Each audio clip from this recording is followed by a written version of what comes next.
Yes, hello, Load Bearing Beams podcast. I'm Matt Stokes. And I'm Laci Roth. We're doing a podcast today about the movie Grease 2. I picked this movie. I watched both Grease films a billion times as a young man, I'd say between the ages of 10 and 13. I think it was the first opinion I considered smart to be like, actually, Grease 2 is better than Grease 1. Ooh. But then I'd say around age 15, I was like, those movies are both terrible. And society did this to you? So, I think Leonard Maltin's movie guide did this to me by giving it a poor review. So it's just like, yeah, he's right. It's not good. A poor review of both? Well, Grease 2, he gave a bomb, which he gave to very few movies. I think I caught on to the general, the take about Grease is like, it's actually a bad message sort of thing. Yeah, that took hold in high school for me. And I was like, but Sandy now belongs. How could that be bad? Mm-hmm. And then my Mormon friend explained, because of all the sex. Well, and sell out who you really are Right. to win over a man, which we'll get into it. This is only sort of context I realized in doing research for this episode. What that is. It turns out we all missed the point. Yes. Even the people who were there to critically look at it as their profession. Which I would say is the movie's fault. Okay. Do you think that the movie felt that the play had enough juice, that enough people, they'd be going to the movie because they were aware of the play? No, I think that I don't know what they were thinking, but if just judging it by itself, I'd say it's not specifically about, what is it about? It's not about anything specifically. It's just sort of like, oh, remember 20 years ago? That was something. And that's nice. I get. Okay, I'm sure you're going to get into this, but how many people who were part of the production of the play ended up being the reason why the movie got made? The most important person was Patricia Birch, who was the choreographer for the Broadway play, and then she did the choreography for Grease, the movie, and then is the actual director of Grease 2. But in general, I don't know. I'm just saying that if you just watch this movie and now seeing it literally, I haven't seen it in 20 years, and just judging it by itself, it's baffling. It is a confusing movie. It seems like there's an equal amount of footage that's cut out. I don't know what these characters, how they relate to each other and what their relationships are and where they stand in society. And also, right. They think they're cool. Does the school think they're cool? It's unclear. Yeah. And what sort of, there's just no context about the time and place it takes place in, what's going on in the world. Also, no sense of location geographically. It seems to portray city dwelling people the way that they speak, I would guess, and it looks like it's in Beverly Hills. It is the most pristine high school I've ever seen in my life. Filmed literally in a Los Angeles high school. Just the shrubs outside the school were. There is a groundskeeper, is what I'm saying. There is, yes. Yeah. So this school is doing okay. They have a groundskeeper. Affluent student body is what I would guess from that line. Affluent student body. What did I say? Affluent. And what did you say? Affluent. Not hearing a difference at all. Well, continue. It sounds like you're saying affluent student body, like they're fluent in a language. Affluent. But I wrote this really long history of Grease, the play, because it's very interesting, the history of this musical, and I think it's important to get it to talk about, really, because we're really talking about Grease 2, but you have to talk about Grease 1, and then to talk about Grease 1, you need to talk about the musical that it's adapted from. And with so many things, when done not with a delicate hand, the second of something becomes like taking all of what worked or seemed to work about the first thing, according to certain people, and amplifying that and like, well, just more of that the second time. Do it again, Right. but more. So it's even more confusing. If you go into Grease 2 before going into Grease 1, it is very confusing. What is this world? Why is this happening? Who are these? I mean, obviously it's confusing just for storyline stuff, but It was wild to... what is this? Yeah. It was wild to revisit it and remember how confused... Like, I loved these movies, but when you're a kid and you watch something over and over again, things stop being confusing because they're just the things that happen in the movie. Yep. I totally But now know. I watch it and I'm like, oh, I was confused because this is a badly made movie. And I knew, and I thought I understood the sex references. I understood both movies to be sexual movies because I would have watched them at a same age range as you, maybe earlier, and then kept watching them later because it would have been less shameful for me as a female. Even as a teen, I think I get it. I get all the references. And then watching it now, it is filth. My bow tie was spinning at certain parts. Fucking, Like, oh my God. I mean, Like, oh my God. Danny, with he gestures the fingering of a madam. Yeah, he says, I took her bowling. I took her bowling. Bowling ball has 3 holes. Took her bowling in the arcade.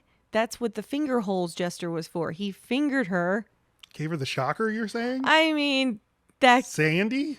he stuck fingers in her bowling holes at the arcade. That's how you know he's talking about fingering. There's not a bowling alley at the arcade. I know. No, I knew There's the an arcade at the reference, bowling alley. But it is also confusing because why were you going bowling at the arcade? But that's I why. was going bowling because I stuck a finger in her butt and also her vagina, her vulva. Got a turkey. We had You stuck a finger in her vulva. Sounds good. yeah, they did some things. But he's lying. Yes, that I always knew. I did always know Sandy's story was the correct one versus Danny. Because are we doing the thing we do where we jump into the movie? Anyway, because you see the opening scene, the really ridiculous waves crashing against the rocks of their summer romance, and it's all, you only see it in sunsetting. You see them in silhouette more than you see them in any other way. Which is also another thing that you don't pick up on it as a kid is like, oh, this is a spoof. This is ridiculous. There's orchestral swelling. The waves are crashing. Yeah, the sun-drenched thing. They're posing. But anyway, it is romantic. It is like the cover of a trashy ladies sex novel. But you see it. You're not seeing it from her perspective or his. You're just seeing it. So you know when Sandy starts telling her version of "Tell me more, her version is correct. Yes. No, you're right. You're right. Yeah. Again, So I got that much, but let's go back. Okay, yes, Yes. thank you. Okay, neither of us is let's set the tone, all right? Please. I need some tone setting. Oh, I feel toned. Neither of us Look at that tone. is a Getting Broadway toned. person. Was that fair to say? Um, It's fair to say. We're not Broadway people. We don't Oh, know anything about Broadway. fair. I don't know. No, I might enjoy a performance, maybe. Okay, no, I'm not. No, I just because I'm doing research and I'm watching these YouTube videos and this is just a culture I know nothing about. I don't want to pretend that we're going to say a billion wrong things. We're sorry. I'm the kind of person that I think I want to go to a play and then I'm there and then I don't want to be there anymore. When's the last play you went to that wasn't performed by a child? Right. God, was it Cats? And I walked out because I didn't know anything about Cats, and then I was there and I'm like, no. Who would take you to Cats? Uh, What are you doing? I didn't go with She was a member of the local theater where The off-Broadway things come. No, it's the Mahalia Jackson. Okay. Since she's a member, she gets tickets to every performance that comes through. And this was one, she just wasn't going to. And I know why. It was crazy pants. Literally. And I went with Mac's husband, also not a theater person, and this did not help. We got through to intermission, and that was right after all the cats come into the audience and interact by like perching on top of things and getting in your face like they're a cat and you're a human. And then we left. That was the right call. Okay. See, I don't even know enough about Broadway to know, like, is Cats good? Do people like I don't Cats? know. I don't know. Is it one of those things that's just like super popular, but like to theater people, that's like a Marvel movie? Is it like it's a staple? So you have it in your repertoire. To me, I feel like people who are Broadway people collect things like stamps. You know, like you have to hit. Well, okay, maybe playing cards. You're not a true collector if you haven't at least gone to multiple performances of the staple Broadway piece. I mean, I don't think you can be a Broadway person and not have seen a performance of Cats, because you need to be able to remark on it. Oh, excuse me. I just finished. Yes. Splooge. Well, So, just from yeah. sort of looking into this, I know this is a giant generalization, but it seems like Broadway people have a complicated relationship with Grease. Okay. And I think that's probably something that happens when anything becomes like huge and ubiquitous, and especially when there's a even more popular adaptation in another medium. If you're like a theater person, you think the real version of Grease is the movie, you're an idiot. Okay, but that's the complication, because I have a question. The even more complicated thing is basically, it seems like starting in 1971 when they started the play, every iteration of the play gets sort of sanded down and made less specific and I guess authentic. And so everybody's got like the real version of Grease is... So like Alanis Morissette before she got popular. It's like, yes. If you'd seen her as a cover or as like the opening act to something else, maybe at something else I can't name because I can't think of a reference. That's the real. Once she got to radio. Maybe better than Alanis Morissette is like a Liz Phair. She would have opened for Liz Phair. There we go. Who was the cool and like indie cred version of Alanis Morissette at the same time, and then later crossed over and became sort of popular. Sure. Yeah. Okay. Good. Great. All right. The first iteration of Grease, the stage musical, was written by Chicago playwright Jim Jacobs and produced in 1971. And so this run of the show, the 1971 version in Chicago, it's like the sacred object. In Second City. What? Chicago, the second city. right? The United I'm States. just. Does it at all matter that it didn't start in New York? In like we're Chicago, we have a chip on our shoulder for not being. Yes. Oh, I'm sure that's. Okay. Yes. That's probably where hey, this is less authentic. Pass it down. Yes. Once it got to snooty ass Broadway, like, oh, what a crap! What a crap! Everyone says that. The What a kids. crap. What a good load of that. What a shit. Get a crap of that load. And it's because you can't see this version of the play now. You also that makes it all can't the more dispute like it. hallowed. Right. But it was changed pretty dramatically when it moved from Chicago to New York. So they say. That's what they say. We can't prove it. We Cannot. don't know. We're just asking questions. Ooh. Kinnicky. Goddamn, my memory. Give me his name, please. Kinnicky. No, like Jeff Conway. yeah. Is he or any of the people? No. None of them are from Chicago. All people who went to LA to Well, like what the you're saying actors. is- I didn't get to say it. I am asking: do we have any Chicago natives that ended up in the? Oh, I don't know about that. Okay. I only care about them if they actually ended up going on to the movie. So Yeah. I guess we would know that. You know what? You do you. You keep going. I interrupted. None of the people who were involved in the original, none of the actors from the original Chicago run of the play went on to be. Got it. And I'm only pausing here because it was only in this watching that we just did of it that I even understood it was supposed to be set in Chicago. Although now I can't tell if I think I've read conflicting things, whether the movie is literally supposed to be set in Chicago and just looks like it's LA, or it's literally in LA. This never mentioned in the movie, so I guess the answer is none or neither or All right. both. The names. It's the names of the people, the last names of the people that do seem to signal toward a city setting where there would be a large Polish community, a large Italian community, a large Though certainly they could be in LA too, but not in this posh setting. I mean, that's So okay, so 1971, the play is by Jim Jacobs, a Chicago playwright, and he it's based on his experiences, and this iteration of the play is much raunchier and very specifically Chicago, children of first generation. There you go. Polish and Italian okay. immigrants. I nailed that. Yes. I didn't even mean to. Okay. And it's much more about literally greasers and what it means to be a greaser, to be a working class greaser, to be poor, and to be in the city of Chicago versus sort of this urban setting or suburban setting. And let's say that real quick. And this would be why, of course, I don't know if there's a lot of people who watch this movie and relate to the preps. That would be weird because they're not a part of it. But a greaser is a reaction to a preppy person, right? And preppy is not something you can choose to be. You either have the money to do it or you don't. And so I think you have that instant connection with the goth community, emo kids, because you can do those looks and they're intentionally lesser expensive looks. You can do that by going to a thrift store.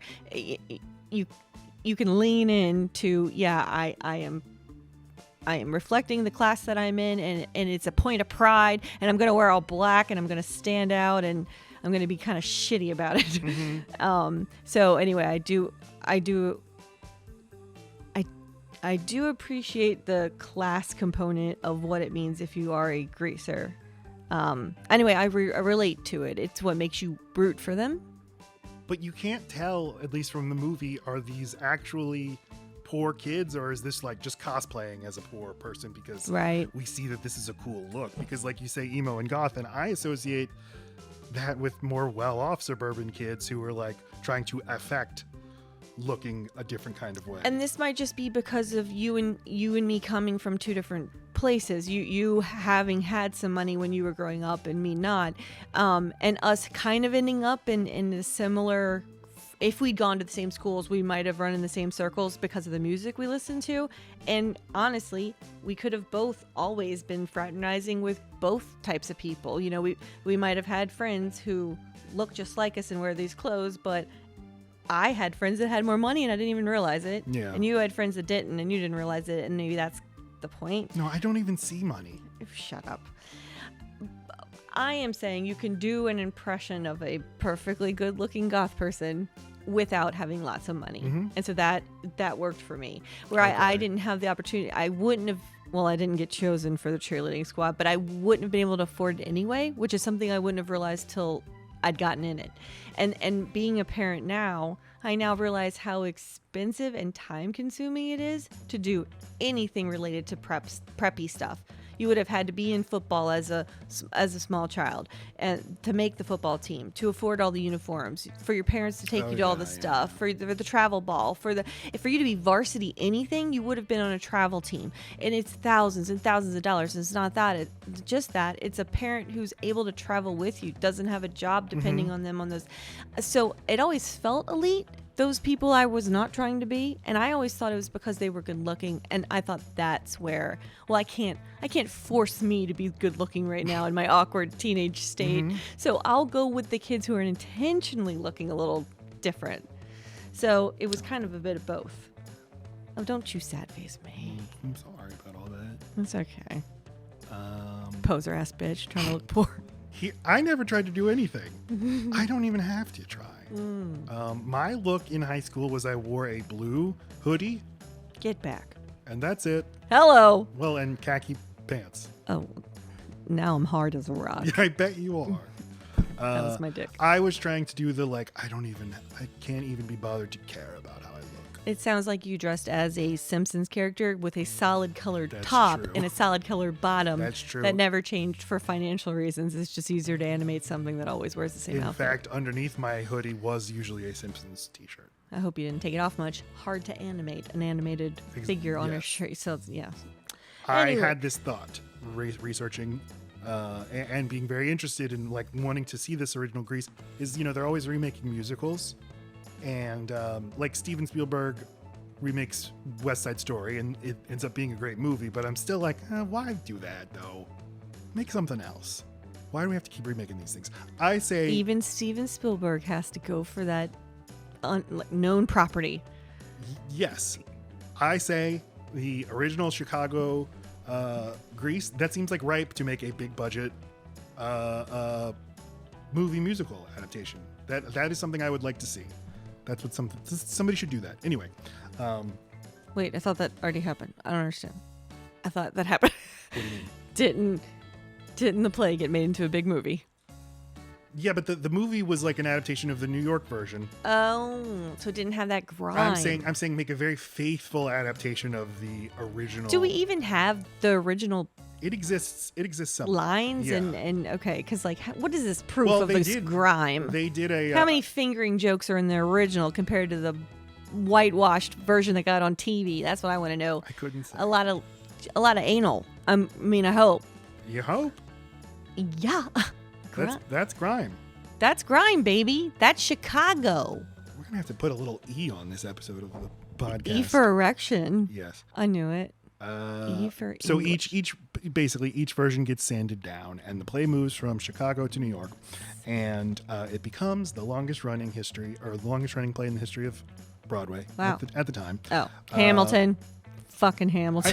I think it's like a thing where each like big play surpasses like the previous one. You could convince me that anything is a big play. Yeah. I only know Wicked and Hamilton. That makes me think those are probably pretty big. This Grease got surpassed by a chorus line, which I'm like, I think I've heard of that. I know what that is. The line of I could picture that. Ladies in a row kicking. It's Nope. directed by Tom Moore, the play. Choreographed by Patricia Birch. Wait, are you talking about a chorus line? No. Thank God. Who cares? Okay. Whew, I really am not. I'm not a Broadway person. I got upset. And I think we mentioned Patricia Birch does the choreography in the movie, and then she directed Grease too. So this long running show still raunchy, still sex positive to a degree, still a satire of like greaser culture, still nostalgic. Did we talk about Grease 1? The movie yet? No, we're getting to that. Oh. This is gonna take so long. I'm sorry. No, I just thought you were jumping into 2. No. Now we're on to the New York version of Grease the play. Oh, I'm following. The music is very straightforward 1950s rock and roll. And when you watch the movie version and you know which songs are original to the movie, it is kind of glaring. You're like, these sound so different. Like the opening, the title track, Grease is the word. It's a disco song. Oh, right. Yeah, and Hopelessly Devoted to You, adult contemporary ballad, You're the One That I Want. That's a song that was contractually, well, that was added after the movie was made altogether, and it was contractual that Olivia Newton-John get a solo song, so they had to find something to fill that contract need after everything else was recorded because they didn't have anything at the time. In the play, the one that she sings right there is called Kiss It, I believe. Oh. And when she literally instructs Danny, kiss it, kiss my vulva. It really was just that grit. Yeah. Yeah. Okay. But the movie Grease. It's her ass. Why? Kiss my why would it? It's disrespectful to have someone kiss. Like, you're disrespecting that person if you ask them to kiss your ass. You're giving them a she's saying privilege. I want sex with you so bad. Please go ahead and perform oral on me. Oh, I guess I That's never. You know what? I don't know true grit. That's my problem. I can't see it through your Chicagoan eyes. That's true. Right. Grease is the the movie Grease, produced by Alan Carr. Alan Carr is this mega producer from the era.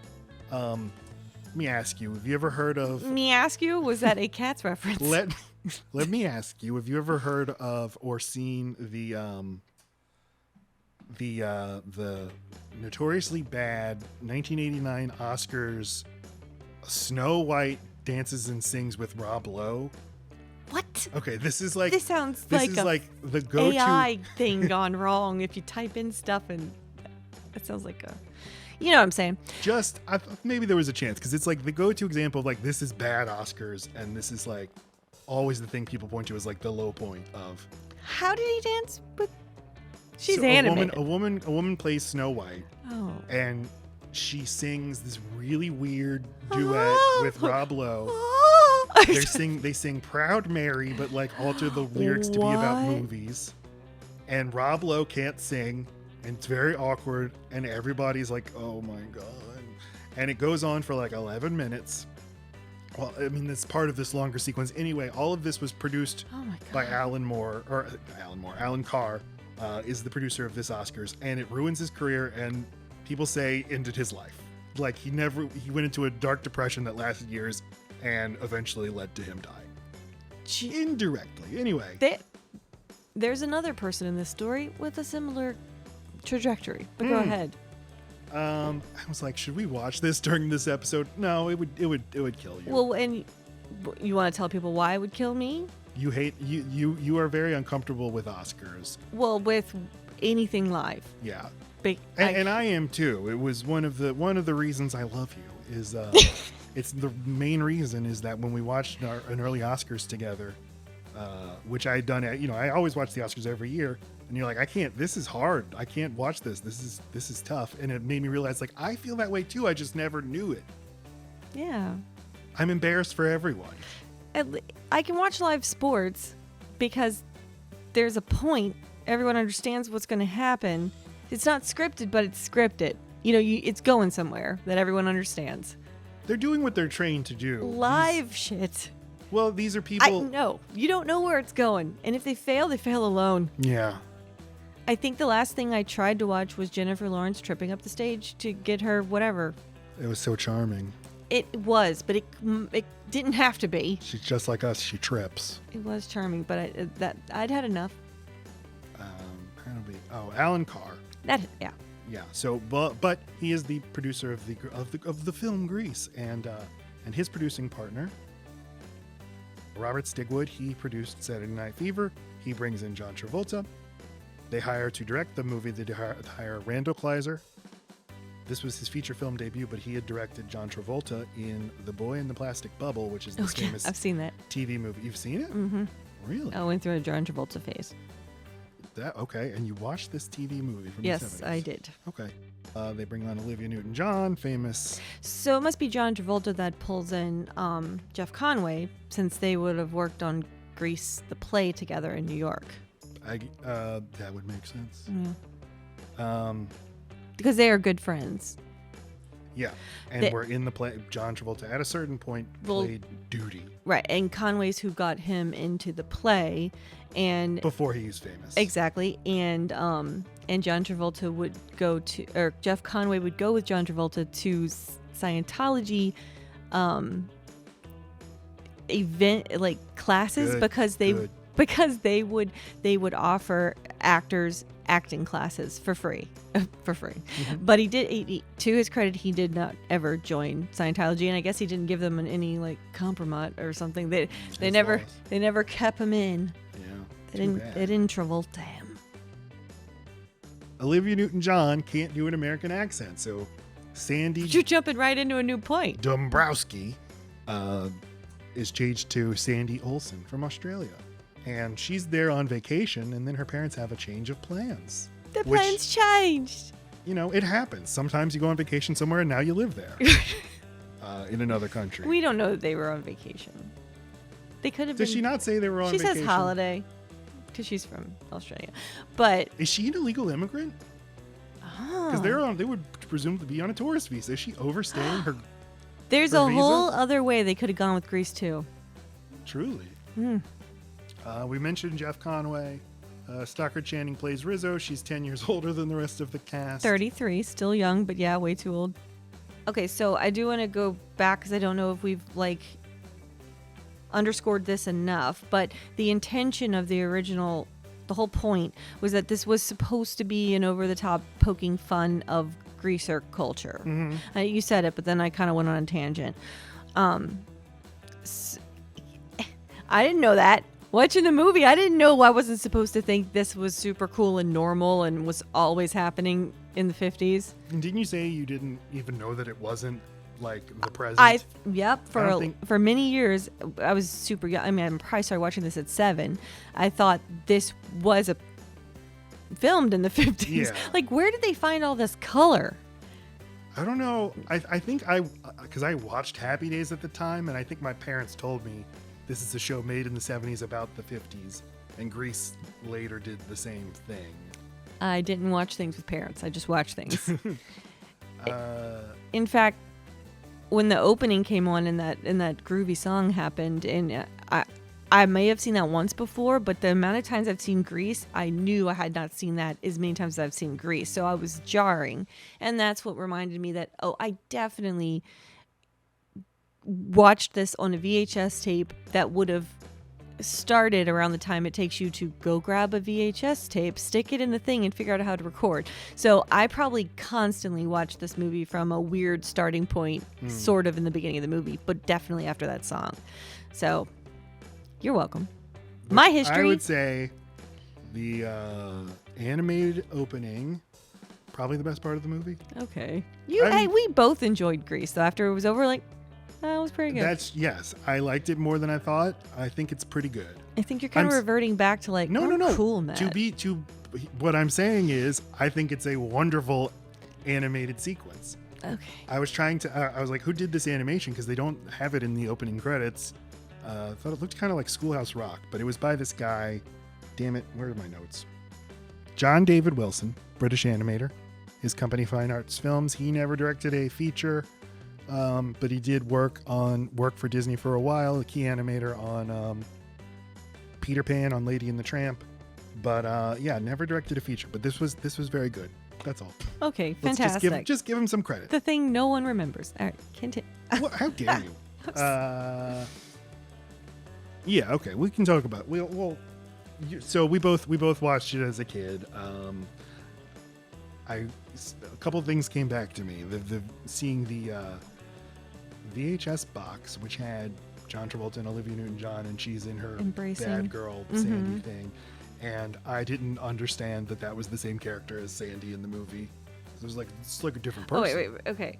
But you're not saying you didn't realize that the person they used on the cover of the tape box was not the same person. You were literally saying that version of Sandy, you didn't know it was the same person in the movie. What the fuck do you mean? Like when she comes out and she's asking for him to tell her about it, stud. Maybe I didn't get to that part for a while. What?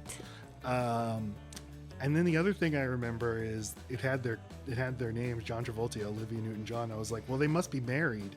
And she took his first name. That's why it's hyphenated at the end. Olivia Newton-John. Oh, because he's John Travolta. Yeah, all right. Well, you're definitely young. I always thought that when people kiss in a movie, that means that they're married in real life. Okay, that's so upper class of you. Yeah, I'm so upper class. No, that's so you being supervised while watching movies of you. Because you didn't think, I'm sure your mom just was like, they're married. I guess Close your eyes or believe they're married. These things don't pop up out of nowhere. Right. I don't know. And I'm just saying my unattended minor lifestyle shows through these things too, and how much younger I am when I watch the same things you did, or how much darker they were to me than you. Because so how old were you when you watched this? I would have been 7. Oh, okay, that is younger. I was 10. I do remember, like, I had a lot of recoil. Like, they're smoking. Bad. No good. They're kissing. Yes, that's good. Inappropriate. Oh, I don't know. I know that I knew the whole time that the girls didn't want to do all the stuff the boys wanted to do. But then comes Rizzo. Mm-hmm. My girl. So, yeah. I think in the play I do think the play is supposed to be more sex positive, that there's not so much like, in both of these movies, it's like you gotta trick a girl into having sex with you. That's the way you do it. Yeah. Oh, so you're saying the girls are more like down. Or they're driving the car sometimes too. Yeah. Okay. What I like about Back to the Future, before the when Robert Zemeckis and Bob Gale were coming up with the idea for that movie, they started with not with time travel, but with the idea that, like, if you got to meet your parents when they were young, and you're looking at the 1950s, and you have this like idea of this sort of chaste and conservative time. If you went back in time, you'd realize, no, they're the same. Everybody's horny. Everybody's fucking all the time and doing drugs and stuff. And people are generally the same in every era. People are sort of the same. Right. The hormones are not different from generation to generation. That's not how we've evolved. Just how we present. We didn't have more proper hormones in the day. Well, yeah, that would explain how my entire family started around age 16 for each of my aunts. Yeah. The two of the four children at 16. So, yeah, hormones, baby. So okay, we had neither of us had seen. And when was the last time you watched Grease? Well, I told you like I didn't even need to watch Grease 1. It was more so the most load-bearing beams. For some reason, I really felt like I remember all the hits. Because I don't know why, but I didn't think there'd be anything new for me to discover. So it must have been a long time. 20 years. Because when I we watched it and I'm like, oh, okay. Mm-hmm. Items, things to discuss, talking points. Like what? I don't know. Well, number one, I always hate, and I remember not thinking this was funny, so I don't know who these jokes are for. The abuse of Eugene. I mean, the nerd, the one fucking nerd in the whole school, and he keeps popping up, and they're mean to him every time, but they start by pretending they're being nice to him. That's what hurts my heart. Like, just be mean to him. Mm-hmm. But they're like, oh, hey, Eugene. He goes, hi, and then they're mean. That's mean. You say, who's that for? I think that's for, like, everyone. Everyone laughed at that. In the time. Yes, now you're like, Jesus. Even then, I don't remember liking any of that. So there you go. Beating up a nerd was up until like maybe 6 months ago, like an okay thing to do. And a classic nerd with glasses and like, hi. Oh, yeah. Well, and then nerds had not had their day in the sun. I mean, the idea of being a nerd became completely chic and cool. Mm-hmm. It still is. And we didn't yet know that actually nerds are like way more toxic than jocks. Oh, here's my question. I wrote a note here that says Sandy has Meemaw vibes. Meemaw vibes. Explain. I don't know. She's just always pulling out her little cardigan and everything's just so... She's so wide-eyed and has such great intentions and thinks everyone else does too. And this so is when not you an say interesting... Meemaw, you're literally my your actual grandmother, not Meemaw. like the general Right. word encompassing all of the world's grandmothers. I got you. Okay. All right. One of my notes was, were jocks once not supposed to be cool? I think that is the case. I think that From the greaser perspective. yes. I feel like maybe this might be a more universal thing of like, it wasn't always the case that if you were like a high school athlete, that meant that you were like a high status person. Yeah, you don't automatically get to be cool, but then you are automatically part of a group, and there's some protection in that. You're not an outcast because by definition you're in. So, I mean, it's like, right? I mean, would you look at all five of the there's 5 T-Birds or 4? 5. Would you look at all and say those are equal? Those are equal guys. There are no nerds in there, no idiots in there. Like, no, like They're all 3 of nerds. them. There's 2 cool ones and 3 not cool ones. Yeah. So it's like any group. And when they're doing their Three Stooges thing, and Danny's like, be cool. Yeah. Like, yeah, that's There's henchmen. this is the thing that one of the things that this movie is not doing well is like, these people aren't friends. They don't like each other. This is not a community. You're playing me now from Halloween? But Because this is my argument. When friends are mean to each other constantly, it doesn't feel right. Like they're not clicking or vibing in any sense. it's not. It's not that they're being mean to each Wait, other. It's let that, me okay, go. Halloween, the movie we did together, that was one of my big complaints, is the way they spoke to each other. And you're like, no, it's just like really, that's how people talk. It's authentic. It's like, they hate each other. Every friend that talks to each other is like, hey, dipshit, fuck. Did you fuck a guy you didn't? You stupid prude bitch shit. Okay. That's what they're like. In Halloween, Here we go. I think that in there, that is intentional. These are actually well-observed friend group dynamics or just groups. And these are groups. This is not a group. No, It these people is. have no relationship to each other. Okay, except for that. And if Grease 2 expands upon Grease 1 in any way, it is that it makes clear you are grandfathered, grandmothered into the Pink Ladies. There's all of a sudden more rules around the Pink Ladies and the T-Birds that we did not know in the first movie. Mm-hmm. And so the little sister of one of the Pink Ladies assumes, and also you can only be one when you're a senior. Interesting. This is a blip on the radar of all 10 of these people, they just for 1 year get to rule the school. They're pink ladies for 1 year and T-birds for 1 year. So who's electing these people? Who brings them in? Who decides? It's such a short amount of time, but Grease 2 makes it seem like if your sister was one, you become one. Like you just have to get your hands on a jacket once they're done with none it. of these questions answered. You know what? Wait, that's another part of the play that like I listen to the soundtrack and it opens with them attending a reunion, and then the rest of the story is a flashback, and there is something kind of like bittersweet because the play ends and the movie ends with them all singing how we're always going to be friends forever, and the play literally opens like we're not all friends anymore. This was a very short amount of time in our lives. And that's kind of my point. I don't know that these 5 people, again, this has always bothered me. It's such a small number of people. 5 and 5. How can this be cool? It's too elite. It's so elite that it seems niche and stupid. But it seems they both make it seem like it's easy to join because like what do you think about making her a pink lady? Okay, but then the sister can't be one until the older sister's out, and then she's in fucking senior year, has a car. Like there seems to be a lot of rules, so it's like maybe they aren't necessarily friends or the best matches for each other. They seem to have all had different circumstances for how they got to be one. I think the pink ladies seem like actual friends. The T-birds only less because so. they have a sleepover, but it's not a sweet sleepover. They're that's when they're the meanest to each other. That's true, but really, it's the end of the movie when the boys and girls are all together, and you're like, oh, they each have one. That they match, one, and they're talking about how there's such one big happy family, and they'll always be together. And I'm like, that's bullshit. You people don't like each other. You've said 2 words to each other the whole time. Right.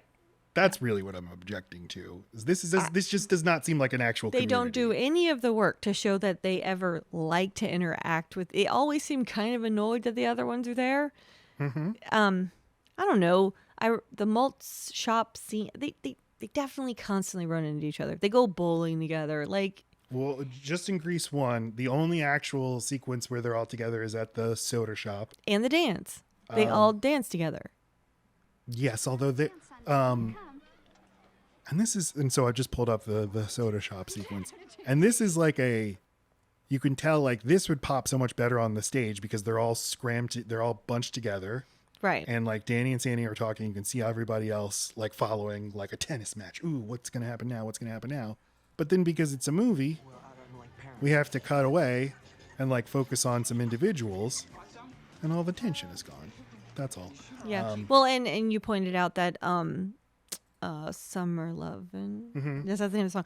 That song, Nights. Summer Nights. That song makes so much more sense when you see it on stage, because you would have a friend group that are singing a song that's supposed to be separate from the other friend group that's singing the other half of the song, but they're singing it together, so it makes more sense because you see them both on the same stage where they're literally in different locations at the school singing half a song. Ooh, yeah, if they're not, you know what we should do? Play half the song. I just want to hear what just Danny's side of this sounds like, and then just for a snippet, not now, but I in don't post. have it. Okay. I know you don't have it, but you got a lot of equipment, right? So I just want to hear it. Okay. Summer loving had me a blast. I met a girl crazy for me.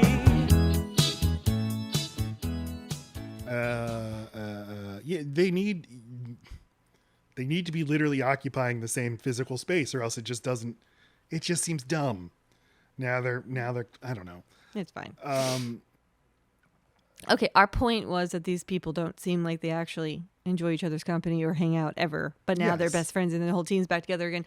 There does seem to be a lot of stuff that was cut out. I know there were whole scenes between Rizzo and Kaneki that are cut out that explains much better why in one scene she's getting in a car with them, and in another scene she is so pissed she throws a malt. Yeah. And there's some kind of like grungy, gritty fight that they just ended up taking out because the tone was completely different from the rest of the movie. Like, okay. Oh, and a little so the hickeys that Rizzo has, the actress, the actual actress, Jeff Conway actually gave those hickeys to her because he insisted that would be the only way to make them seem really real. Cool. Yeah, neat. I find Jeff Conway's whole what He's good. happened with him I mean, he's just kind of a tragic figure. Because of this movie. Though Because he did of, have Taxi after this. So he yes, but it wasn't for presumably made a lot the of role money. of Bobby was not fulfilling because the directors always made it clear that you cannot replace Danny DeVito and Danza. all the other main characters were they had more clout. They were not replaceable, but they could get anyone to say the line, "Hey Tony," I don't know what the line was, but anyway, he was not totally. Oh yeah, he'd be He like didn't the love- seventh person you'd name if you were remembering. He didn't love that show, role, Yeah. and that's what the second thing he's known for is that role, and then Babylon 5. Anyway, but Jeff Conway, speaking of the fact that he had to give over his big number, the Grease Lightning number, that is what his character was supposed to sing, but because John Travolta had clout, he was able to take that from him, and like it seems like especially the choreographer Birch and most of the cast were so mad about this switch that they, in like still decades later, if interviewed about it, they were mad. Well, to they be would clear, mention on it. stage, Kinnicky sings "Greased Lightning." It's his solo Right. number, and Travolta politicked him out of it and said, "Actually, I should sing it." Right. And Because so he now was Kinnicky trying, doesn't have a number in the movie. and John Travolta was trying to keep up with Olivia Newton-John, who had better management and had contractually gotten a solo song and other things. But so I don't want to hate too much on John Travolta, but that does seem like it ended up ruining Jeff Conway's life, because that is when, during that performance, maybe not because they switched roles, but he fell and got a back injury that started him on taking painkillers, and he struggled with drug addiction ever since then, and he was on Celebrity Rehab with Dr. Drew and all that. Yeah, he was very public about his addiction, and then he died of like pneumonia or something really young. I mean, 60. It was young. It's just he never really got better after Grease. It was too slippery. That's not funny. Did you call it Greased Lightning? Is that what I It heard is you- Greased Lightning. It is Grease Lightning. Sorry, what? Oh, you're right. Yeah. Greased Lightning. Yeah. Ew. All right. Well, It feels slimier now. All right. okay. Good things about this movie then, because I did. We both found ourselves liking it. It's a moderate. It's not. I don't think it's very well directed. Both of these movies, whenever a song starts, it is jarring. It's jarring, but more so in the second one. Yeah, but even in the first one, if it just doesn't feel like a musical when they're not singing, that is a problem of the director. Yes, It just doesn't have the energy of a musical. There should be lead-in motion and music that go into the song, building into like, oh, it's a song, or just like, oh, they were getting in an arrangement to do a dance, but it's like a flash mob every fucking time. Like it's meant to surprise the shit out of us. Because they say like, okay, so what is the point of movie musicals? It's people break into song when they have a burst of emotion that they couldn't express. Whereas in these movies, it's just like, well, now is the time for the musical number, Right. and so it begins. We just need a soundtrack. Yeah. These guys like doo-wop. Now that's what I call music. But Travolta has a few scenes where he's very funny, especially when he's trying to be a jock. I didn't remember any of this. But, Yeah, that's the best one. yeah, he's just trying out. He's playing basketball and all these other sports. And Coach Calhoun is like the most supportive Sweetest man. teacher you'll ever see. And also the principal and the assistant. I don't think she's the vice principal. Blanche. Blanche. I love their dynamic Yeah, too. yeah. I like all the scenes with the principal in it. She's great. They are great. Eve Arden and who's the other one? I don't Yeah. know. Oh, a little tidbit. I do have some trivia on Grease 1 that almost all of the backup dancers you see, they won a nationwide contest to be able to be in Grease. So that's how that happened. And in the American Bandstand sock hop thing where everyone dances at the school dance, there were no dancing parts written in for Olivia Newton-John. Sonny was supposed to distract her the way he does later in the dance scene. He was supposed to distract her right away and bring her off to the side so that Danny would spend the entire time dancing with Cha-Cha. But Olivia Newton-John insisted. She's not a trained dancer. John Travolta is, but she insisted that she dance, and most of it actually, to show that she can also dance. And I thought she did great. Yeah, and I believe Sandy's not at the dance in the play. Right? Yeah, no, she gets completely sidetracked. I think it's Sonny. Duty. Yeah. When we're watching the dance sequence. This is I said the animated part. This is the best part of the movie, or the best stretch of the movie. You have some really good dancing, and then this is like just really impressive choreography and just direction. We have like this because there's so much happening at one time. Yes, and like musicals today, just a million cuts, no full body shots, but like you just have these really impressive like oneers. Yeah. Just going across the bleachers and seeing everybody. Now, this was a full day of shooting, and 2 people dropped from heat stroke during this because there was no air conditioning in this gym, or they couldn't put it on because of sound, something like that.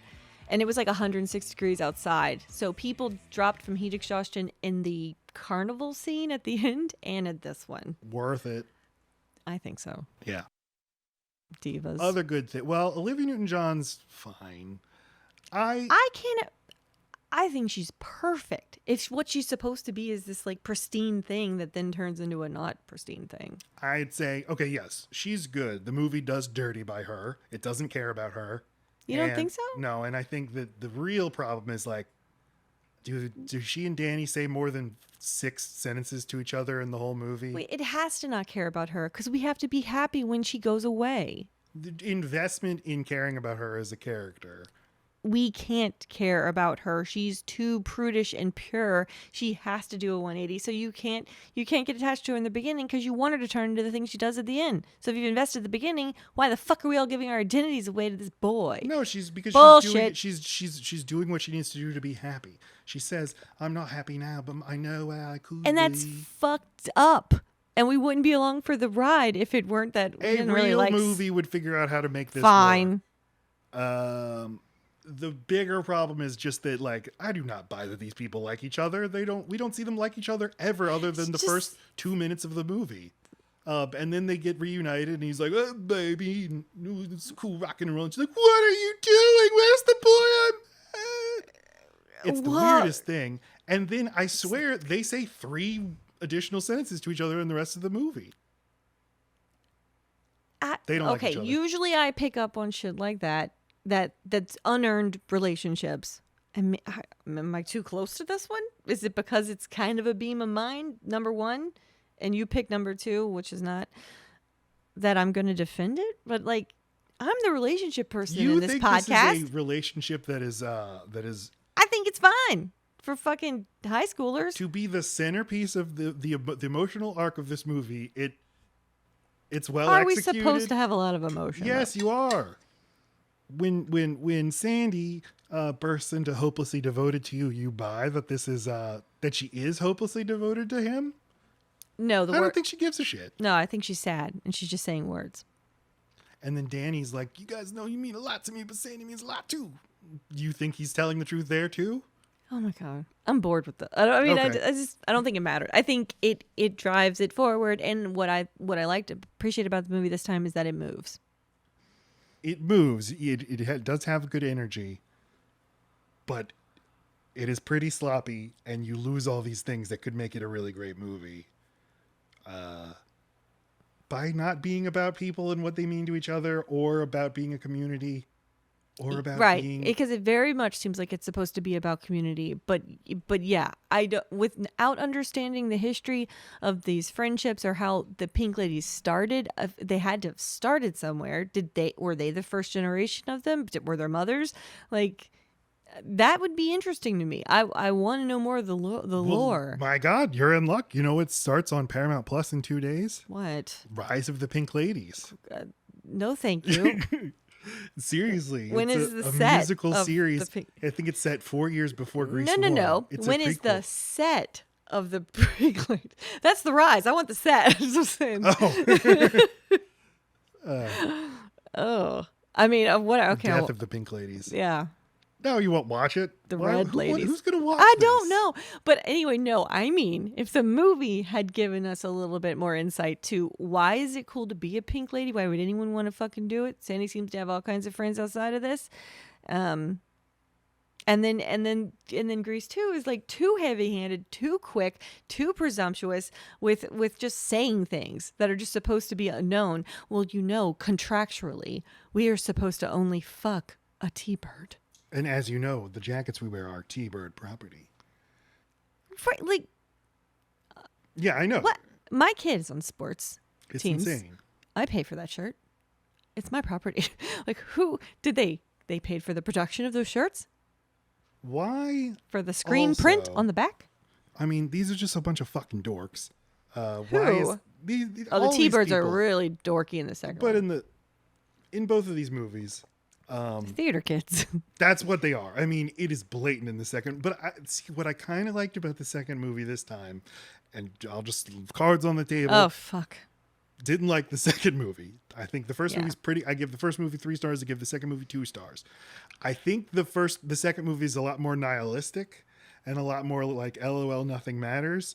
And it's kind of owning that this is not. We're saying this is the 60s, but this isn't the 60s, and we're saying these are bad Oh, yeah. kids. The songs. These are not bad kids. No, they're the fucking principal's musical theater favorite. kids. Yes. Okay, and literally the T-birds come on stage and the principal says, "These are my boys." Yeah. Exactly. But yeah. they love. So I kind of like how precious it is. If they never made a Grease 2, but then decided to make like a legacy sequel to Grease in 2018, it would be so worshipful and reverential about what it means to be a T-bird and what it means to be a pink lady. Why 2018? I just said it. Because Oh. that would be 40 years later Yeah. versus 3 years later when it was like, making a sequel. Who gives a shit? Oh, I see. Okay, I got you. Everyone says Stockard Channing is good. She's the best part of the movie. Like, She has the that's most impressive everyone's career opinions. afterward That's of the everyone's opinion of the movie. Sorry. You watch the movie and you're like, oh yeah, she is. She And you like don't blows everyone else away. You also don't realize she's kind of elite. Like she might as well be just as elite as Sandy. Oh yeah, which is, I mean, that's another thing that sucks. It's like she's the most interesting character And She most has the interesting arc. story that has no time. Is just kind of going on in the background. And she's like the curmudgeon, but she's not. She's dealing with big fucking big issues. Mm-hmm. She's trying to stay cool, be sex positive. Then she thinks she's pregnant. And now she thinks the guy that she's with does not give a shit about that. So she plays it cool and is like, no, don't worry, it's not yours. And it's just, she's being forced into all these female roles. And it's just a much more interesting thing because the time that's actually something where the time that this was made matters. Mm-hmm. Abortion. Yeah. Options. What does a girl in trouble, quote unquote, do in high school? What do people say about her? My school, there's like 5 pregnant girls a year. I mean, not that it made you cool, but it wasn't this. Yeah. You weren't a pariah. She tells him, "Don't worry, Kinnicky. It's another guy's problem." I have this up on screen. And Another guy's this is- mistake. Yeah.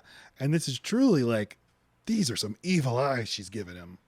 Mm-hmm. And he's like, he fucking melts. Like, oh my God. She destroys him. Mm-hmm. So yeah, she's good. She's definitely the most. She wins a Tony, or had already had one. She got an Oscar nomination at some point. Mm-hmm. Yeah, she's an impressive actress. All right, Grease 2. I was not okay as a kid with the fact that Grease 2 does not open with animation. Thought that's bullshit. I was immediately excited to see the Empire Records guy but not being a total lecherous creep, being the heartthrob of the movie. Maxwell Caulfield Yeah. plays Michael Kensington. He is Sandy's cousin, which Convenient. funny thing that sequels used to do is like, we'll just like mention some sort of tangential Well, and connection and that makes it a sequel. Australian too. He's English. Well, then why was he acting all Australian? And then Michelle Pfeiffer is the lead pink lady, and this time it's reversed. It's a good boy's gonna go bad for a cool girl. That's the other thing that I think not super developed, but kind of a cool idea is what is her name? Michelle Pfeiffer's character. What is Wendy? No. If he's Johnny and the other was Danny. Michael she's- Kensington and something Zamoni. Fuck's a Michael Kensington? That's Maxwell Caulfield. That's the main boy. Oh, okay. What the? Something It's not Zamoni. Kensington. Yes. Oh, it's Carrington. Carrington. I remember because he cares. Stephanie. No, she Okay, looks so like a Stephanie. Steph, she used to go with Johnny Nagarelli. But there's got to be more to life than making out. Yes.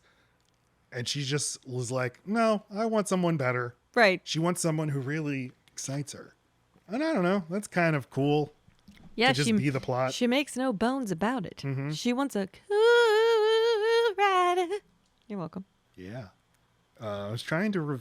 They say this movie's a cult classic because this was a bomb when it came out. It's like often mentioned as one of the worst, not just sequels, but it's just like a go-to, like, oh, that's a bad movie. But there also seems to be like sort of a cult following, and I'm trying to figure out why. Because anything so hated gets loved by somebody, and if it's intentionally bad, but people didn't see that first, it feels intentionally cheesy and over the top. Yeah, but it's not trying to be bad. It's not. It's a little campy, but it's not trying like to be campy as fuck. Yeah, and it is campy as fuck. very. But but you didn't like it, right? You were angry. You were not happy watching this. Well, because I realized we weren't going to get to watch an episode of Justified because it just kept going on and on. It does not need to be a 2-hour movie. The end goes to... Both of these movies are so and long. And there are super melodramatic parts of this movie, and then the death parts, and like she literally thinks I don't know. It goes for something that's supposed to be so camp and so light. It goes too dark. Yeah, when he's... Let's start Michael- at the okay, front. okay, sorry, yeah, yeah. that's my fault. All right, opening number, Back to School. This is, I think people point to, this is like the high point of the movie. This is very impressive choreography. It is. I think that... Another example of like full coverage, Yeah. end-to-end choreography that Yeah, works. they're not singing, which is weird. I mean, they only sing parts of the song. I wouldn't have noticed It's that just if you hadn't pointed it out. The singing is on the soundtrack, and then the dancers will join in a little bit. Can I say something controversial? Okay. This movie is shimmy heavy. Shimmy. This Okay. just a lot of. I mean, guess so. I'm shimmying. I'm jostling my shoulders, and or maybe just a lot of up and down shoulder action. Jesus Christ! It was like, oh, Michelle Pfeiffer can do this. Everyone will do this and make it look like that's a fucking dance move. Say, which one of these movies is where one of the girls is trying to do the big boobs, grow big boobs? That's in the stretch? first one. Okay. She was doing the I must increase my bust. That was what you say when you do it. You pump your arms, lift them like you're praying, but in front of your face, and then you push on your hands, and it it flexes your tit muscle. And it works. And I was told if I did that enough, I'd have boobs. It did not work. No. But you have big boobs. What happened? Oh, I paid for these. Oh. Paid for these. That's Britney Spears' Make My Boobies One More Size. Oh, Yeah. good. Because if you get a boob job, Continue. that makes you a slut. Oh, And if you get a nose job, that makes you an idiot or something. I've had both. That's one of the things that happens in this. I mean, okay, so this movie doubles down on the confusing dead end one-liners that don't. Right. This is a reference to something else that was cut out of the movie, I guess. Rhonda, I believe, wants to get a nose job, and then And later, has a prosthetic nose on in the beginning. That was still smaller than mine, I might add, at that time. I have a note. This is why I didn't like this movie. No. There is immediate big nose on a girl shit comedy. Ooh, that beak. And her nose again was not as big as the one I had while watching it. So fuck this movie is what I would have done there. It's just so funny. cheap. It had that which turned you off of this movie. What this movie has that should have turned me off and for some reason didn't, but I really struggled with this time. Thousands of pieces of gum were chewed a Oh, day. Like gross. they had like statistics. Like 10,000 pieces of gum were giving out amongst. It's just is method acting. I fucking hate gum. I think gum is disgusting. I hate thinking about gum. I hate seeing actors chew gum, and nothing but gum in this movie. And boy, it was tough. Would you like it replaced with cum? Yes. Just bubbling Lot of cum. more cum. I'm just guessing. Ideally, there'd be nothing. They wouldn't have to be chewing on anything. But that They had to look like they didn't care, baby. You know, what's more casual than someone chewing some cod? Let me ask you this. Cars now being replaced with motorcycles. What are you, do you have any thoughts? Well, of course they open with the fucking pink ladies having a car and then fucking move the goalpost. Yeah, cars are bullshit now. Who Like- cares about cars? Now we liked having the car before because you would be trapped in our vehicle and we could take you to make out. But now that you guys have the car, we need to trap you on something else. So get on the back of this motorcycle. Like, damn it. Yeah. What would, if in Grease 3, what would the vehicle be? It'd be boats? I mean, a hoverboard. It has to get smaller. It has to continue to bring them closer, although a boat does make them very isolated. I guess they could be skaters in the 90s. Yeah. Get some sweet No, groundage. because anyone can get a skate. I mean, well, I couldn't, but that's not as hard to. You got to be able to work on it. You know, you got to be able to like take it to Yeah. the shop and like practice on it. So jet ski. It has to be something that not everybody has. It's a jet ski. I think it's a that's jet what it would be. It'd be Sea-Doos. Mm-hmm. So Michael shows up and he's like, "Oh, I'm new at this school. I'm a blimey old bloke, ain't it?" And Look at me posh outfit. I got a cardigan plus Yeah. another shirt and a pocket square and then a perm. And then Frenchie, Doesn't the have lone pink lady or T-Bird from the original movie, is sticking around, even though this is 2 years later. She's back. to be- It's 61. And we're in Rydell 59 50. was the last one. Now, 59, 60, 61. That's 3 years. no, the class of I'm not good at the this. class of 59 to the class of 61. Okay. Now, this is not text in the film. This is just from the official description. It's 1961. Very little to indicate that it's actually the 60s, and definitely not the music. But for some reason, Frenchie's back as now Getting her now a chemistry. sixth year senior in high school because she was a beauty school dropout. Beauty School Dropout in the first movie was always the song I skipped. Fast forward through this bullshit. Actually, when I first started watching the movie, I did have this evolution with Grease 1 of, you'd watch a movie musical and you just skip the music. No? Oh, I did. Is that okay? I always, that was Hopefully Devoted. And Straight at the Drive-In. Hated both. Yeah, they suck. No slow songs, thank you. I don't need a fucking ballad. But I eventually grew to no, I guess the songs are okay. So Frenchie, she's still around. Okay, hi. Yeah. Frenchie, I think I picked up on this as a kid, but it didn't occur to me why this would be the case. Literally does not share a scene with any of the other main cast members, but for literally one shot. Which could still have been constructed post. I don't know. I couldn't find Yeah. out, did they decide we need to bring back a legacy cast member after they'd shot the movie and Right. they could get her, so they just shoot around it? Well, but they also need someone. She serves as a narrator because they need someone to drive along to guide the new guy into why it is and how he is to get with the pink lady he's obsessing over, and she's the one who gives him the pointers. Her and the little kid sister of one of the other pink ladies. Another just totally underdeveloped thing. Right. Yeah, Frenchie. Yeah, she could be his guardian angel. I said that Yes, very astute of you. because Frenchie literally has a guardian angel in the first one, and because she only helps. Just paying it forward. And she says, Stephanie Zanoni is one of my very closest. They don't say a Ever. word to each other in the movie. The pink ladies are walking and Frenchie is way, way behind and just watching. Yep. But Michael They looks never at- even mention her. No one even ever asks where she is. It's never a throwaway line or anything. She only talks about them. So this had to be done afterward. I hope so. Otherwise, it's just Fucking baffling. crazy. Yeah. Michael gets a crush on Stephanie just by looking at her and decides this shall be my focus for the next 9 months. Tries to wear her down. How about a hamburger tomorrow? The day after that. Stephanie just wants a cool rider. That's her thing. I found her very harsh. Why doesn't she want someone to talk to? I mean, she says there's got to be more to life than making out. Okay, but that guy also has a motorcycle. So was that not enough? Turns out you don't want to just make out. That made me think you wanted to talk. Yeah, Or- he's a good talker. Maybe Or- have some stuff in common that wasn't just fucking.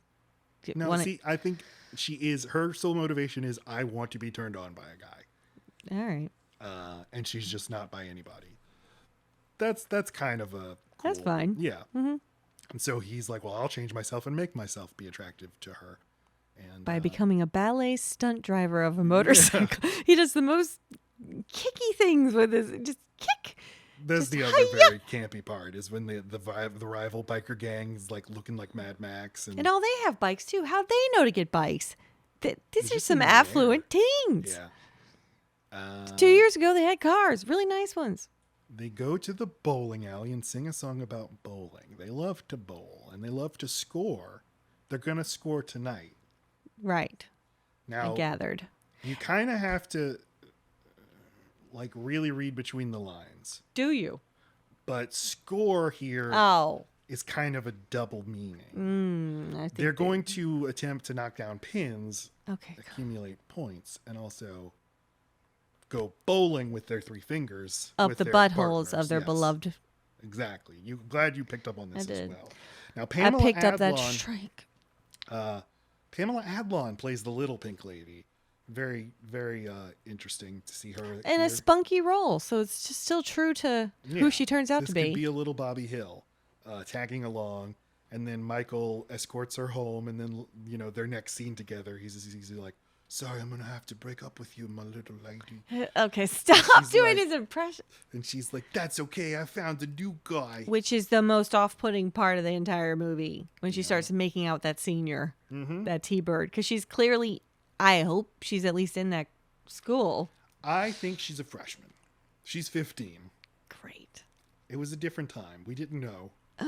Okay. Although, wait, When? no, No. never mind. Okay. Yeah, no, bad. Don't do that. What else? That's the whole movie, right? Okay, so am I the only one completely jarred by the first time we hear? Well, okay, Johnny's no longer wanted by Stephanie. So Johnny has to go to this second pink lady in command, which is the one that's got a Paulette, Yeah. who's got a Marilyn Monroe thing going, only in the worst way. Yes. So the first time, I mean, she's completely not appealing until she, gets her shit together, which I know is kind of the point. But she has her first singing line, and it's like the most fucking diner haggard voice. Johnny. Hey, Johnny, gonna blow that strike. She ends up having a really good voice, and you hear it later, but it's just like, whoa, Paulette, in your shiny fucking pants, and And I was trying to she seems like Peggy Bundy. That's who I was like, okay, why would you want to fuck this? You got this cool chick, Stephanie, and then you got Peggy Bundy as your second. Well, he doesn't want Paul. He doesn't want I the second. know, He has but to settle. But I try to track this. Let's try to diagram the way this progresses. Stephanie breaks up with Johnny. Johnny is like, "Hey, Stephanie, what bafangul?" But Paulette is now his girlfriend, I guess. Not yet. No. He just says, hey, Paulette, we're going bowling. Wear something special. And that was meant for Stephanie to hear more than Paulette. Okay. But it did get Paulette's hopes up. And so that's why they're very flirty. But in the bowling song number, they do seem like they're an item. They do, but they're also just courting. So they're being Okay. flirty and like, we should totally fuck, right? And they do fuck. I mean, you could tell they do. Because why else would she get so upset? I mean, I don't know. I'd get upset too. But yeah, You know what? It makes a little more sense. Yeah, he's just trying to make Stephanie jealous. Okay. Almost the entire time until Paulette tells him off. At which point he's like, "Hey, I like you," because he's watching her sing on stage, and he's like, looks so, Yeah, I like her. because he was never really paying attention to her at all. She was always just a prop to make Stephanie jealous. And then once he saw her have a personality, he looked at her for the first time. All of these things in both of these movies, very underdeveloped. You have to watch them a million times to pick up on, Or you just have to be me. and very astute at watching. Well, Michael, he cooks up a scheme. I'm going to save up money by doing homework for other people. What a schemer. Yeah, which gonna I get a I job. definitely did in high school. That's fucking weird. He does homework for the T-Birds and is able to save up enough money to get a cheap motorcycle that then he teaches himself how to make it into a good motorcycle. Not just that. He learns, okay, my hair is crazy. Okay. He learns how to be a mechanic and then a stunt driver. Yeah, What the fuck? yeah. And so he appears on the scene you would never be able to tell who he is because he has goggles on. Goggles. Who is that guy? Who's that guy? They ask. Can They you sing. tell who Batman is? No. No, that's true. 'Cause he's all It chin. is kind of like Batman. Yeah, just chin. Who's that guy? This really excites Stephanie Who's that later. guy? Later, Stephanie and Michael have another encounter where they ride together. She still can't tell who he is, but she like hugs him a lot. Lot. And this is the extent of their interaction. And she's now in love. Well, hours go by. We don't know what they talk about. Yeah. It's not the point. Michael has this really weird, utterly baffling song at school that is mostly sung in his head where he's like, why can't I be just who I am? Forgot Reveal about- me my charades. Oh, yes. And he's just like watching everybody go by and he's like, I don't fit in the motorcycle world. I don't fit in the high school world. Where is the real me? And at one point he's in his bomb shelter because he has a bomb shelter. I think there's kind of a Timothy McVeigh thing going on that we don't see, but he's down there. He's stacking up like fertilizer and stuff. But you see him just drawing hearts on a piece of paper and then just singing, why can't I be the real me? And that's this happens like an hour and 45 minutes in. And when it starts, you're like, oh my fucking God, no. It's that kind of song. It is abrupt. I call it a cheer up Charlie from Willy Wonka and the Chocolate Nobody wants a it. song you don't remember is in Nobody there. wants it. Totally grinds the movie to a halt. It just feels like a contractually obligated stick it in there. If Olivia Newton-John got this, then I'm going to need mine. Hopelessly devoted. Superimposed me on top of other things. I guess the subplot to the movie is both the T-Birds and the Pink Ladies. These are bad kids, right? These are from the wrong side of town, rough around the edges. They want to compete in the talent show. And they want to win 100 long playing albums. All the boys are on the fucking football team this time. And just 2 That's years true. earlier, John Travolta couldn't figure out how to not step in a helmet. Yeah. Or that was the other guy that stepped in the helmet. Whatever. His moose knuckle was so distracting. I don't. Yeah, you just see them at football practice. That's never brought up again. Right. Just for a gag. Just knock over Coach Calhoun. But how weird would it be that if all the Pink Ladies just were also cheerleaders now? Yeah. That would be fucking bizarre. It sucks. It's dumb. Yeah.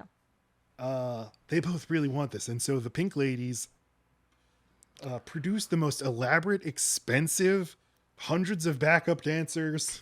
I mean, not really, but Right. No, but yeah. elaborate number So many costumes. about being a girl for all seasons. Each of them takes a turn being a girl in a season. And then the T-Birds have their own number. And then they have the big talent show. And suddenly the rules are changed. And one performer from each group is declared the co-winner. No, the king of the talent show and the queen of the talent show, who are also the king and queen of the luau. What fucking luau? The luau. About bamboo. Sorry, that just goes right there. The luau. Yeah, never mentioned in this movie What? until it's time. No, this had to be like, we got it. Where are we going to fucking set the closing number? I don't know, a luau. Well, and also, how do we make Steph and Johnny have to be together for a thing? Or why did they need to be together in that luau scene for it to work? Why did they need to be floating in a fucking pool together? And unable to Get out. leave the pool. It's a 3-foot pool. Yeah. You're in a fucking bathing suit. Get out. So they each get 50 albums. Okay, that's just a weird It's so, reward. why do they want these albums And so why bad? can't they pronounce albums? Why is it a joke that they all Saying want albonyms? albumins. Albumins. Because they're pronouncing the N in album. That's the joke. They're pronouncing the what? Isn't there an N? No. An album? Then why were they They're just saying saying it like that? albumins. That's so... It's charming. It's funny. These guys. I don't fucking know. I thought there was an N because of that. So many spelling tests. Oh, Michael dies because he does a giant leap over a canyon because he's being chased or something. By And they're like, Johnny. All right, and they're like, Yes, Papa. by Eating Johnny. sugar? Yes, No, Laci. Papa. Okay. They leave him for dead, and then Stephanie, But they have to get back to the talent her show. boyfriend just died, or the guy that she spent an hour on a motorcycle It's with died. unclear. They do look and see if there's like an obvious body down there. Nobody sees anything. So they all convince themselves enough to go to the talent show that he made the jump. And when it's time for her to do her she's the girl of winter, and she can't get into it, and just Okay. spontaneously bursts into a different musical number. A duet So with rude. the ghost of Michael. Selfish. Well, here's my question. Have your breakdown off the stage. Your friend's been working on this number for months. Yes. It's fucked up. And then you get crowned? I don't think so. We could try to break down like the metaphysics of what's happening here, because there's, in musicals, you have numbers that are performed where you could provide an in-world explanation for how the music is being produced, i.e. they're on stage performing. Yeah. And then there's songs that they just burst into spontaneously. Right. But this turns from one into the other. And so my question is, does the audience see just her singing her parts and then don't hear the rest of it? But they're impressed enough to award her the Queen of the Luau. Yes. Yes. I thought this was more interesting than you did. Yes. Well, because I don't think the movie cares. If there were something we could actually talk through and figure out why they did it, or if they really thought it was plausible and is there a way, I don't think they thought about it. I know they didn't think about it. It's Well, interesting to think about, though. Okay, no. I didn't go with it, Sandy. I just went with her. We disagree here. Well, now it's time for the luau, and there's big elaborate Wop luau. bamboo. Every time you say luau, I want to say luau. what? No, because I know, wop bamboo. Can I ask you something Yes. about the first movie? When Sandy, when she transforms into a slut, Sandy's trans. That is a former, Oh. into a bad girl, and I'm saying slut because again, the producer of the movie kept saying she turns into a slut. all right. Only has one line of dialogue after becoming a slut. Tell me about it, stud. Doesn't speak another word. She sings, but doesn't speak another word the rest of the movie. Now all is well. Somebody says, "What if we never see each other again?" And then Danny says, "That'll never happen." And then Sonny says, "How do you know?" And he goes, "What do you mean, how do I know?" And pushes him down onto a carnival hammer game, which causes them to win the game. My whole life, I've wondered, what the hell do they say right there? Because he goes like, "Oh, I'm," and then the other people go, "Oh, I'm," I tried so hard. I played the DVD, the streaming version and the Blu-ray version and turned on subtitles. The most I got was parentheses singing. I looked up the script. Can't find any words to this.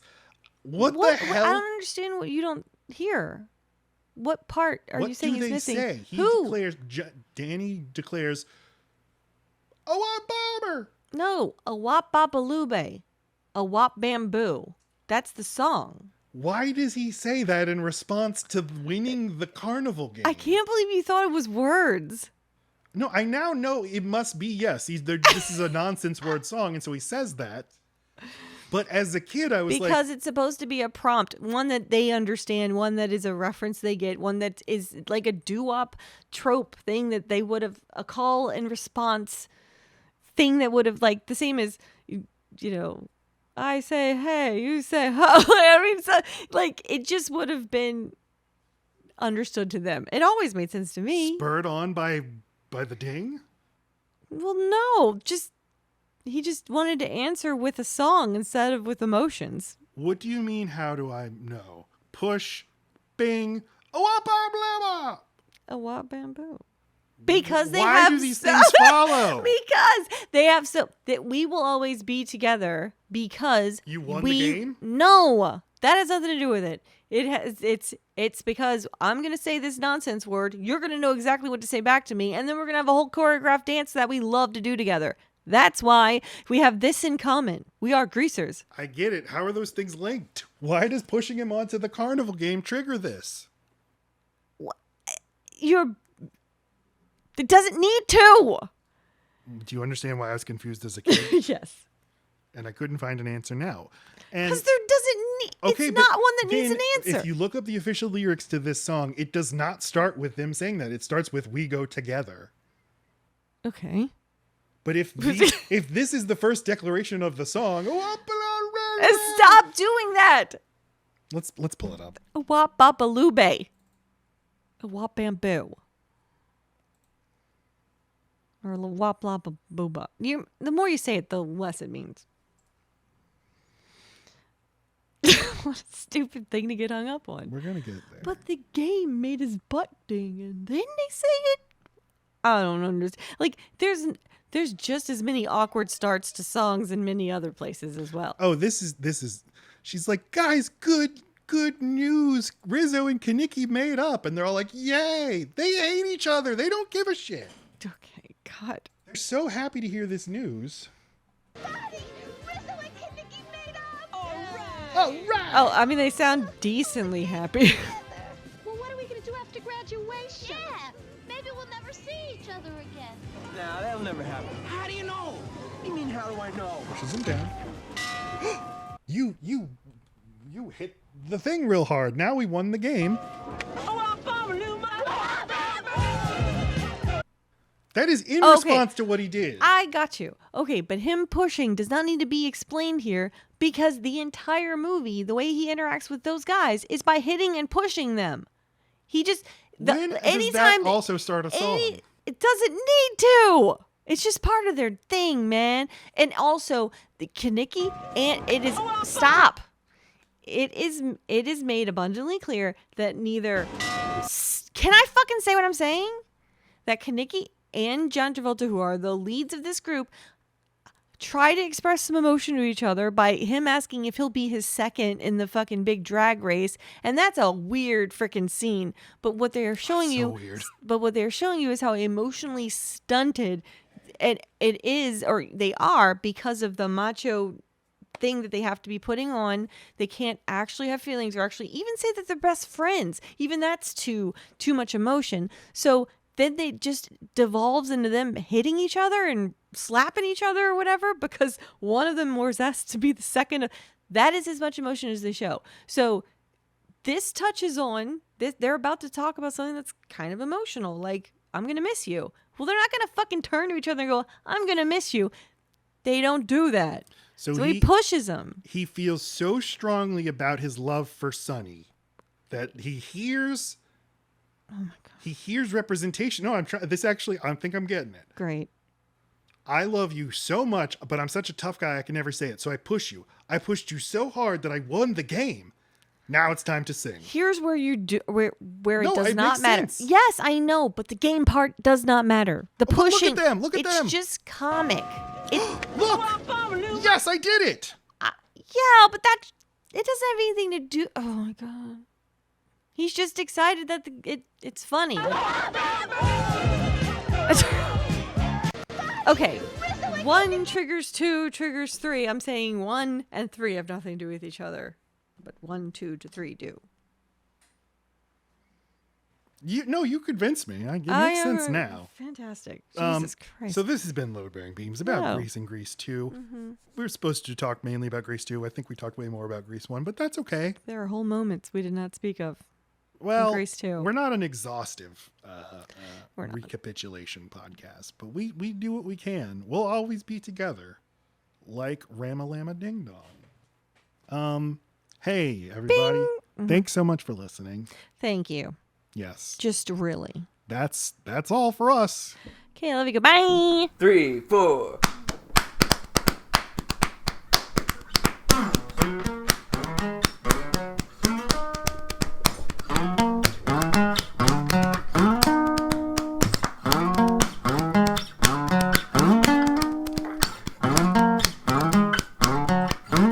Everybody, love bearing beams, love bearing beams. Love bearing beams, love bearing beams. Love bearing beams, love bearing beams. Spider-Man, love bearing beams.